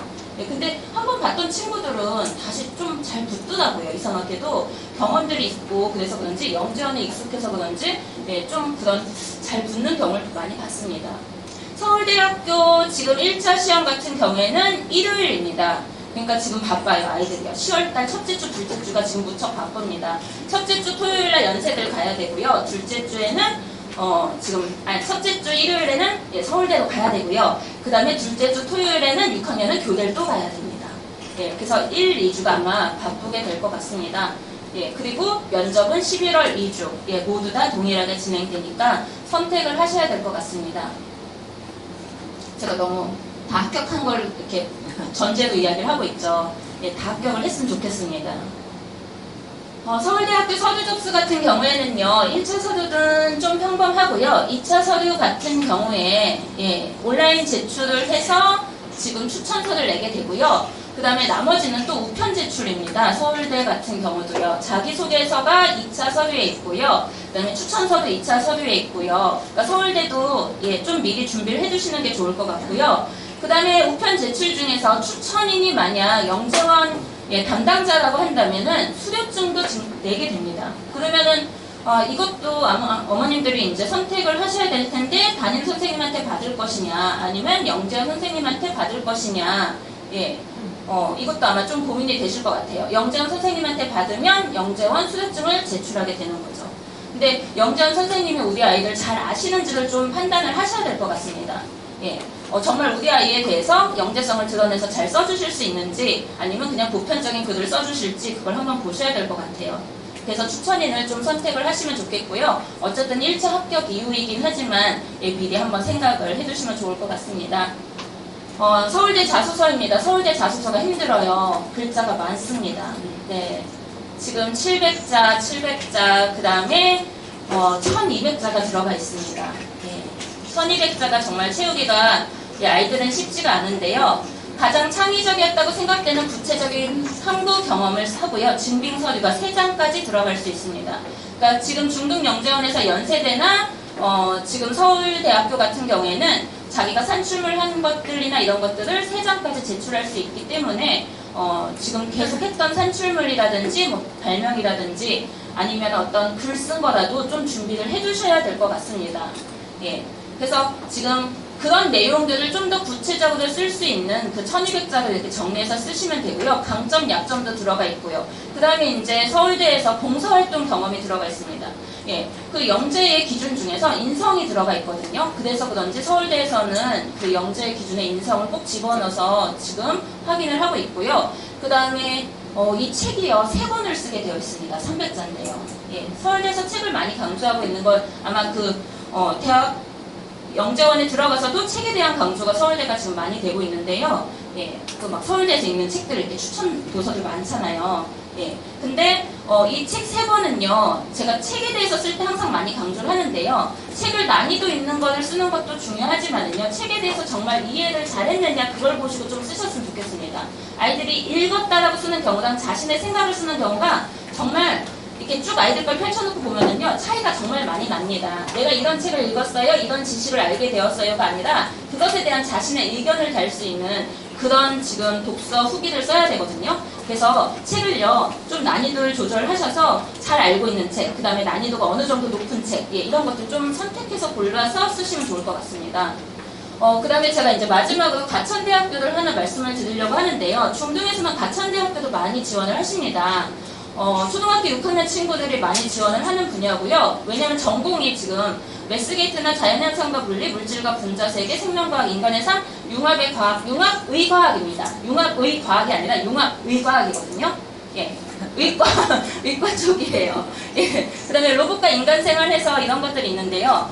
요 전공 분야가 매력적이라서 예, 가천대도 많이 지원을 하십니다. 예, 15명 내에도 이렇게 뽑게 되고요. 공백을 여기 가천대는 지필고사가 없어요. 그래서 자소서를 이제 마지막에 제출을 하시는 경우가 많습니다. 그러니까 6학년들은 지금 이제 그러니까 교대, 서울대, 연세대를 쓰고 그 다음에 가천대도 쓰시는 거죠. 가천대는 지금 면접만 보게 되거든요. 자소서하고요. 그 다음에 자소서가 이제 2개 들어가게 되고 산출물에 대한 요약이 1개가 2페이지 이내로 작성하게 됩니다. 근데 가천대는요, 이 면접이 조금 까다롭기는 해요. 면접에서 뭐 이렇게 지금 산출물에 대한 내용을 아주 자세히 발표를 5분 이내로 해라 뭐 이런 것들을 시키게 됩니다. 그래서 자기가 했던 활동에 대한 이야기들을 많이 하게 되니까 면접 준비를 조금 꼼꼼히 하시면 예, 가천대도 예, 준비가 되지 않을까 싶습니다. 중등영재원에서 그러면은 이제 어디를 가야 할까 뭐 계속 이야기를 드려서 아마 이제 정리가 좀 되셨을 것 같은데요. 이제 여기에서 이제 정해야 될 거는, 예, 제가 말은 안 하겠습니다. 예, 어머니께서 아까 제일 많이 고민을 하시는 분야가, 그러니까 수학하고 과학하고 어딜 갈까 이런 걸 많이 물어보세요. 예, 중학생들은 좀 고민을 덜 합니다. 소신 지원하시는 게 맞을 것 같아요. 중학생들은요. 예. 그 다음에 이제 중학생들 같은 경우에도 먼저 이제 말씀을 드리면, 중학생들이 중1이 이제 마지막 기회니까, 정말 소신 지원해도 되느냐, 꼭 합격해야 되니까 정말 잘 따져야 되지 않느냐 하시는데, 그래도 소신 지원을 하셨으면 좋겠고요. 왜냐하면 영재원을 보는 게 아니라 영재학교도 보셔야 되고요. 앞으로 고등학교, 대학교도 보셔야 되는 거잖아요. 그러면 진로를 좀 생각을 하셔야지만 앞으로 대학교 갈 때도 이어질 거라고 생각이 되기 때문에 이것도 하나의 과정 수단이라고 생각을 해주셨으면 좋겠습니다. 영재원도요. 예. 그 다음에 지금 중학교 1학년 같은 경우에는요, 앞에서도 말씀하셨지만 대학 부설이 끝나고 나면은 예, 과학고 영재가 있습니다. 3군데가 있고요. 이 과학고 영재랑 뭐 이런 걸 고를 때 어딜 갈까, 어디 갔으면 좋겠니 이렇게 물어봤을 때 과학고는 동시에 시험을 보잖아요. 그냥 이렇게 지도를 펼쳐놓고 예, 어떻게 가면 좀 빨리 가고 시간을 절약할 수 있을까, 예, 그거를 아이랑 짠 적이 있습니다. 예, 아이가 혼자 가야 되는 경우도 있는데 교통이 어떻게 하면 안 막힐까, 예, 그렇게 짜기도 했었거든요. 그 다음에 이제 자기가 가고 싶은 영재학교를 보고서 바라보고서 이제 예, 가기도 합니다. 그럼 아마 어머님들 다 서울과학영재학교를 쓰시겠죠. 예. 근데 이제 아이들 중에서는 한성과구도 이렇게 생각을 하고, 그 다음에 이제 세종도 생각을 하는 친구들이 있습니다.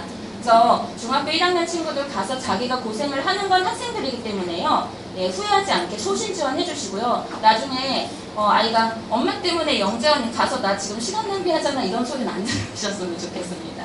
예, 그래서 중1은 소신 지원을 하게 해주시고요. 그 다음에 6학년 같은 경우에는요. 합격률을 높이기 위해서 하시는 방법도 그러니까 6학년 때 들어가면 좋은 점이 어쨌든 시간을 벌 수 있다는 거, 여유가 있다는 건 정말 큰 이득인 것 같습니다. 그래서 합격률을 좀 보시는 게 좋을 것 같고요. 그 다음에 6학년은 기회가 중1 때도 있으니까 6학년 같은 경우에 이제 시험 보는 순서를 쭉 보시면 교대, 서울대, 연세대 다 보실 거고요. 그 다음에 가천대도 분명히 다 넣으십니다. 예, 제가 안 넣으시는 분들 별로 못 봤어요. 가천대도 다 넣으실 거고요. 교육청도 다 보실 겁니다. 예. 그리고 정말 교육청이 안 되면 중1 때 또 보실 겁니다. 예. 근데 그렇게 보시면 어딘가는 꼭 들어갈 수밖에 없기도 합니다. 예. 그래서 그리고 전공을 선택을 하실 때 연세대 같은 경우에는 이제 물리, 지구과학하고 생명화학이 있는데요. 정말 좋아하는 거 시켜주셨으면 좋겠습니다. 근데요, 예, 저희 친구들이요, 이 좋아하는 거 고를 때 물리가 어려워서 안 고르는 경우도 있고요. 화학이랑 이런 것들이 로망이 좀 있어요. 화학에 대한 로망이요. 그래서 화학을 좋아한다고 착각하는 경우가 있거든요. 그래서 그걸 좀 어머님들께서 아이의 성향을 좀 판단하셔서 적절한 조언을 좀 해주시면 좋을 것 같습니다. 예, 저는 이제 과학이니까 과학만 지금 이야기를 하는데요. 예, 그 다음에 중학교 1학년 학생들은 예, 그 수학으로 소신 지원하는 경우를 많이 봤습니다. 그냥 제가 이제 본 이야기만 예, 말씀을 드리는 거예요. 지원 현황입니다. 예, 지금 서울교대하고 예, 서울대학교는 지원 현황이 지금 사이트에 올라와 있어요. 예, 제가 그냥 계산만 한번 해봤습니다. 지금 교대 같은 경우에 6.5대 1이랑 과학이 5.2대 1로요. 지금 수학이 조금 높고요. 서울대도 수학이 조금 높습니다. 서울대가 좀 인원이 이렇게 막 늘어나는데요. 그건 아마 중학교 1학년 인원을 그대로 합치시면 될 것 같습니다. 근데 지금 근데 6학년 때 분명히 교육청도 아이들이 많이 빠졌을 텐데 왜 아직도 이렇게 인원이 2배로 이렇게 많이 늘어나냐면 교육청을 봤던 친구가 다 대학 부서를 또 보기 때문이죠. 예, 그러니까 대학 부서를 갔던 아까 그 120명 이렇게 60명 이런 친구들 빼고 나면 결국에는 다시 다 지원을 한다 생각을 하시면 됩니다. 교육청은 지역별로 다 있잖아요. 그러니까 그 인원들이 고스란히 다 중학교 1학년 때 도전을 하고 있다 이렇게 생각을 하시면 되고요. 수학이 확실히 지금 높을 수밖에 없습니다. 예. 그 다음에 연세대도 지금 똑같습니다. 예, 연세대도 지원 아이들이 한 이야기를 갖고 와서 이야기를 하면요. 다 10대 1이 넘고 있습니다. 중등 같은 경우에는요. 근데 이제 교대가 그러니까 낮으니까 교대만 도전해보자 그렇게 생각하시는데요. 교대가 6.5대 1이라고 해서 6명 중에 1명이 붙는 게 아니에요. 예, 지금 6명이면 120명 중에서 20등 안에 들어야 되는 겁니다. 80명이, 계산을 잘못하네. 예, 100명이 지금 아이들이 지금 떨어지게 되는 겁니다. 예, 그러니까 예, 저게 유리할 거라고 전혀 절대 그렇게 생각을 하시면 안 됩니다. 제가 친구들한테도 말하는 게 경쟁률에서 제가 주변 10명 중에 1명은 돼요 이렇게 얘기를 많이 합니다. 그거 아니라 예를 들어서 여기서 과학융합에서 지금 10.5대 1이라는 거는 지금 400명가량이 지금 시험을 본다는 이야기죠. 400명가량 중에서 자기가 40등 안에 들어야 되는 겁니다. 360명보다 그러니까 360대 1이라고 생각을 하셔야 되는 거예요. 예, 친구들한테 그런 각오로 지금 시작을 해야 된다는 거. 그래서 수업을 준비할 때도 그런 마음으로 좀 집중해서 더 준비할 수 있게 진중한 마음을 갖고 시작할 수 있게 해주시면 좋을 것 같습니다. 수업하다 보면은요 노력하는 친구는 어쨌든 이길 수가 없어요. 제가 좋은 사례를 하나 말씀드리면은요 중학교 과학을 선행을 안 한 친구가 있었습니다. 작년에 붙었어요. 선행을 안 했는데요. 물리 화학 중에 안 한 과목도 있었습니다. 하물며. 근데 중등 영재원에 중1하고 경쟁을 해서 들어간 친구가 있었는데 그 친구가 수업 시간에 얼마나 열심히 했는지는 제가 저도 놀랄 정도로 정말 집중력 있게 했거든요. 그래서 그런 마음가짐으로 시작을 한다면 좋은 결과가 있을 거라고 생각을 합니다. 중등 영재원 어떻게 준비하나요? 이렇게 많이들 물어보시는데요. 기출문항은 어차피 나오지 않을 문항인데 제가 기출문항과 유형 문제를 좀 준비를 했습니다. 문항을 이제 유형을 보고 말씀드리려고 그 물화생지를 이제 4가지씩 준비를 해봤는데요. 지금 물하고 얼음에 관련된 문제, 제가 영전하면서 물 문제를 너무 많이 말씀드렸는데 어쩔 수가 없어요. 예, 선택 하나 하면 물 문제가 뭐 생명과학에도 나오고 지구과학에도 계속 나오기 때문에요. 물은 기본으로 그냥 하게 되는데 지금 물에다가 얼음을 넣으면 부피가 몇 퍼센트 뜨는가, 그 다음에 물 안에 얼음을 넣고 나서 기다리면 물의 높이가 어떻게 변하는가, 이런 문항을 물어봤을 때 당연히 물에 얼음을 넣었으니까 그만큼 눌린 만큼 올라가겠지라고 생각을 하는 친구들이 있는 거죠. 근데 지금 이 문항이 화학 문항이라면 화학 문항일 수 있는데요. 물의 높이가 변하지 않습니다. 지금 이 화학 문항에서 영전에서 많이 좋아하는 문항들이 어떤 거냐면요. 5개념을 가질 수 있는 문항들을 자꾸 물어봐요. 그래서 친구들이 문제를 풀고서 너무 쉬웠어, 과학 문항이 어렵지 않아요. 그래서 너무 쉬웠어 하고 풀고 나오는데요. 채점해보면 틀린 답들이 많습니다. 그래서 왜 틀렸냐고 나중에 이제 자기가 왜 틀렸는지도 몰라요. 근데 5개념을 갖고 있는 문항들이 출제가 되니까 단원별로 5개념이 될 수 있는 그런 부분들에 대해서 정리를 하는 게 조금 필요할 것 같습니다. 그리고 이 문항들은 뭐 이게 물 안에 얼음을 넣냐, 소금물에 넣냐, 뭐 바닷물에 넣냐 이런 식으로 파생되는 그런 문항들이 많이 있습니다. 그래서 이런 화학 문항들이 있을 수 있고요. 그 다음에 지금 문항들이요 좀 많이 쉬워졌습니다. 사실은요. 왜냐하면 교과 과정이 개정이 되다 보니까 지금 지구과학 문항인데요. 6학년 친구들도 쉽게 풀 수 있는 그런 문항입니다. 이 지구과학 문항이 제가 봤던 영재원 지구과학 문항 중에서 가장 쉬운 문항이에요. 지금 틀린 거를 이제 고르라고 했는데요. 영재원에서 이 천체 운동과 관련된 문항을 많이 물어봅니다. 오히려 지구과학이랑 생명과학에서는요, 원리를 물어보는 문항들이 사실은 많이 출제되고 있어요. 그러니까 물리랑 화학은 5개념을 잡으라고 하고요. 생명과학하고 지구과학에서는 지금 원리를 묻거든요. 왜 이렇게 될까? 라고 이렇게. 그러니까 아마 생명과학, 지구과학을 암기형으로 공부를 하고 있는 것에 대한 허점이라고 좀 생각은 되는데요. 그래서 오히려 지구과학 문항에서 천체 문제에서는 계산하는 문제, 따지는 문제 같은 것들이 많이 출제가 됩니다. 저도 이거 수업 시간에 설명을 할 때 1시간 꼬박에 걸리거든요. 그래서 천체 운동의 그 원리에 대해서 다 설명을 하면 어떤 문항들이든 풀 수가 있습니다. 근데 이거를 지금 교과 과정에서 배우는 건 고등학교 과정이에요. 고등학교 내신 문항에서도 이제 출제가 되는 문항들이 있는데 그게 사실은 6학년 문항에서도 똑같이 나오고 있거든요. 그래서 원리를 알면 풀 수 있는 그런 문항들이 지구과학은 출제가 됩니다. 지금 이제 물리 문항인데요. 물리 문항도 이렇게 유형을 보시면 이렇게 딱 티가 날 거예요. 선풍기 틀면 처음엔 시원해. 근데 시원한데 왜 틀수록 더워질까? 이제 또 생각이 막 혼란스가 와지겠죠. 그 다음에 젖은 수건 두면 춥지만 계속 갈아주게 되면 더 더워지고 불쾌지수가 올라가. 그러니까 지금 당연히 시원하다라고 생각했던 것에 대해서 다시 생각해보라고 이야기를 하고 있는 거죠. 그래서 이런 문항들이 지금 출제가 되고 있습니다. 물리 문항이고요. 지금 열에 관련된 그런 문항이 지금 출제가 되고 있어요.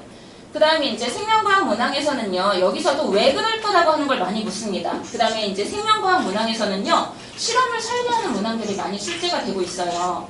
그래서 지금 제가 예시 문항으로 지금 좀 준비를 했는데요.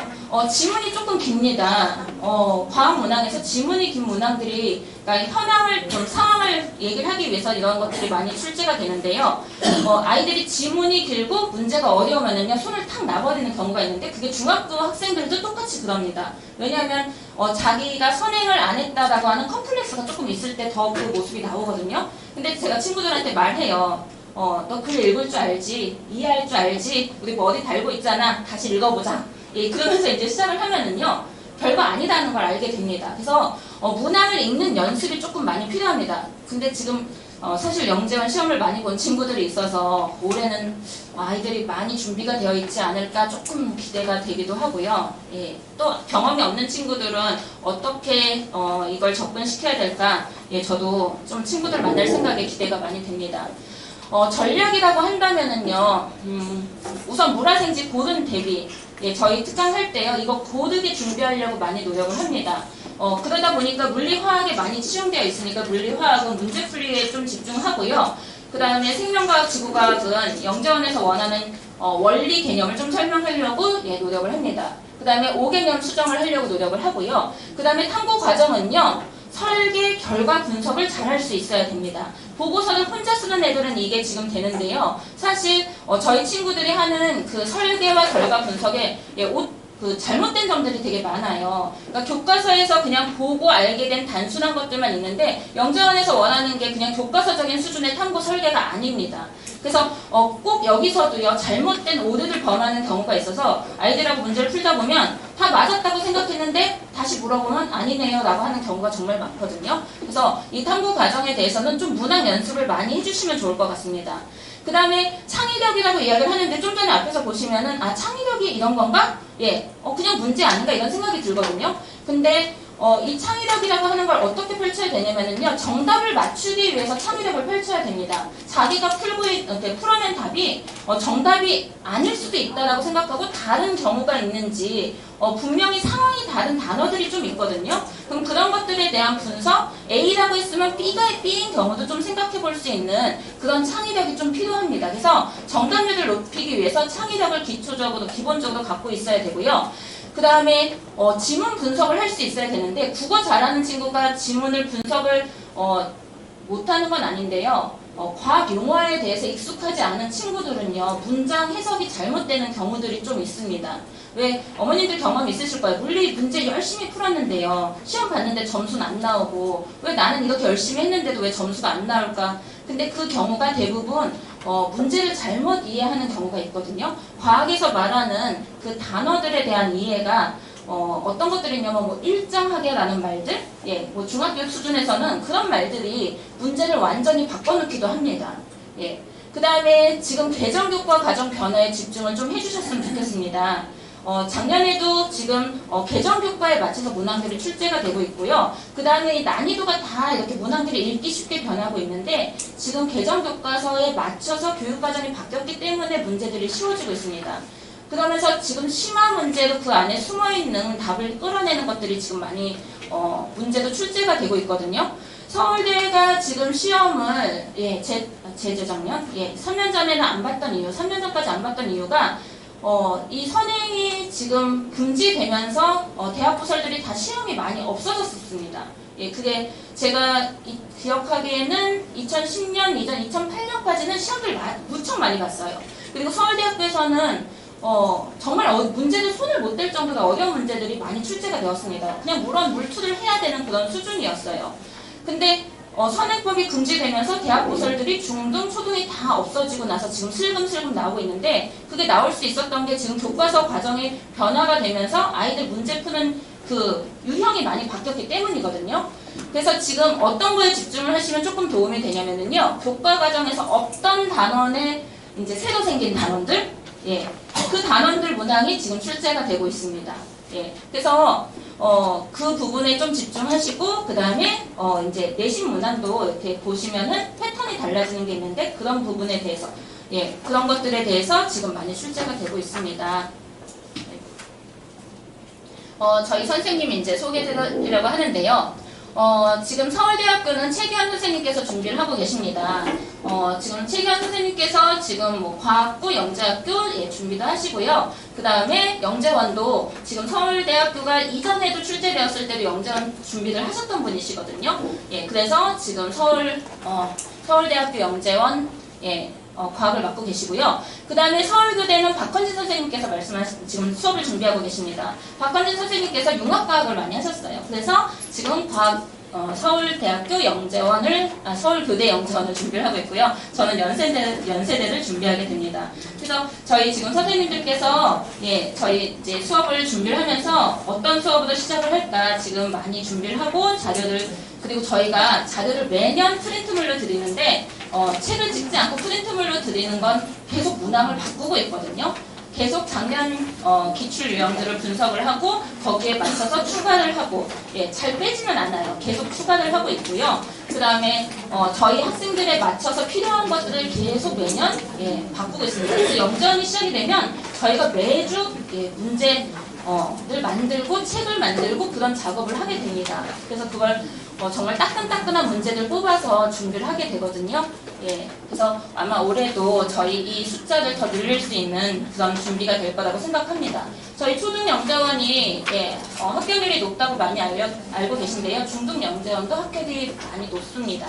예, 뭐 초등보다 전체적으로 뽑는 인원이 적지만은요, 예, 중등영재원 합격률이 높다라는 거 분명히 말씀드리고 싶습니다.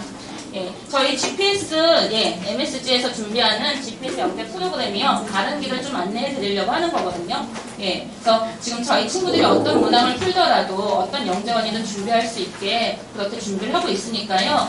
예, 어머님들께서 믿고 보내주시면, 예, 선생님들의 노력하는 모습, 예, 정말, 수업에 너무 집중하느라, 예, 상담이 좀 부족할 정도로 노력하는 모습, 예, 그렇게 보여드릴 수 있을 거라고 생각을 합니다. 예, 아이들 보면서요, 각 아이들마다 필요한 것들 아마 어머님들께 제안을 드릴 겁니다. 예, 그 다음에 저희 자소서 특강이라든지 이런 것들도 학부모님 자소서 특강도 있어요. 예, 부모님들께서 한번 어떻게 쓰세요? 라고 이렇게 말씀드리는 특강도 있으니까 20일 날 모든 시간표가 나오니까요. 그때 돼서 저희 사이트랑 그 다음에 설명에 많은 관심 가져주셨으면 좋겠습니다. 궁금하신 점은, 예, 끝나고 개별적으로 질문도 받겠습니다. 더운 날씨 와주셔서 너무 감사합니다.